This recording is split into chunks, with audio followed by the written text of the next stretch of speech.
საათზე ამ წუთებში თბილისის საკრებულოში საგანგებოს ხდომა იწყება. ვინ ესწრება ხდომას და რა საკითხებს განიხილავენ საკრებულოს წევრები? დიახ, დედაქალაქის საკრებულოში საგანგებოს ხდომა სწორედ ამ წუთებში იწყება და უნდა განიხილონ საკრებულოს წევრებმა ქალაქ თბილისის ბიუჯეტში შესატანი ცვლილებები, რაც გამოიწვია სტიქით მიყენებულმა ზარალმა და უკვე ცნობილია, რომ დედაქალაქის ფონდიდან ძველი თბილისის ახალი სიცოცხლიდან გამოიყოფა 3 მილიონი ლარი და იგი გადაირიცხება მერის სარეზერვო ფონდში და ბუნებრივია ეს თანხა მოხმარდება სტიქის შედეგად დაზარალებული ოჯახების უზრუნველყოფას, როგორც საჭირო ნივთებით, ასევე მათი ალტერნატიული ფართებით უზრუნველყოფას.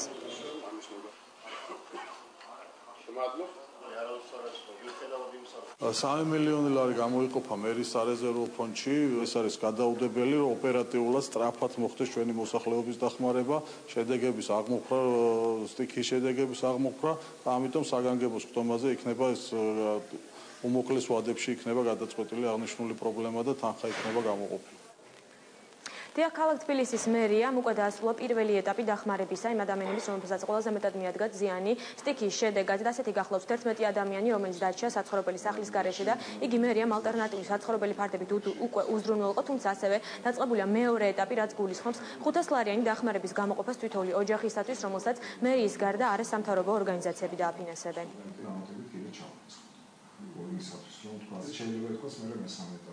$10,000 არის გამოყოფილი იმისათვის, რომ მათ თავიანთი სურვილის მიხედვით შეუძინოთ ჩვენ სხვადასხვა საყოფაცხოვრებო ტექნიკა და ესეც მეორე ეტაპი იქნება. ანუ ეხლა გვინდა დამატებით მივცეთ ის მცირე სახსრები, რომელიც ორგანიზაციების მიერ არის გამოყოფილი და თანაბარად გავუნაწილოთ ყველა ოჯახს და თუ ვიტყვით მესამე ეტაპი იქნება ის, რომ მერის მიერ არის ასევე მიღებული გადაწყვეტილება ოჯახებს ფინანსურად დაეხმაროს. საკრებულოდან გამოყოფილი თანხის ათვისებას მერია ხალხს შეძლებს, თუმცა მანამდე გულიას მოედანს და მის მიმდებარე ტერიტორიაზე მიმდინარეობს სტიქის შედეგად დაზიანებული შენობების დემონტაჟი. თემაზე ჩემი კოლეგა მარიამ ნეფარიძე მუშაობს.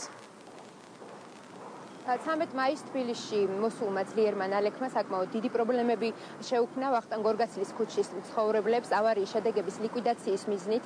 აქ ამ წუთებში ქუჩაზე მიმდინარეობს დემონტაჟი იმ კორპუსებისა, რომლებიც 90-იან წლებში არის უკანონოდ აშენებული და გაწმენდით სამუშაოებს ახორციელებს თბილისის მერიის ზედამხედველობის სამსახური.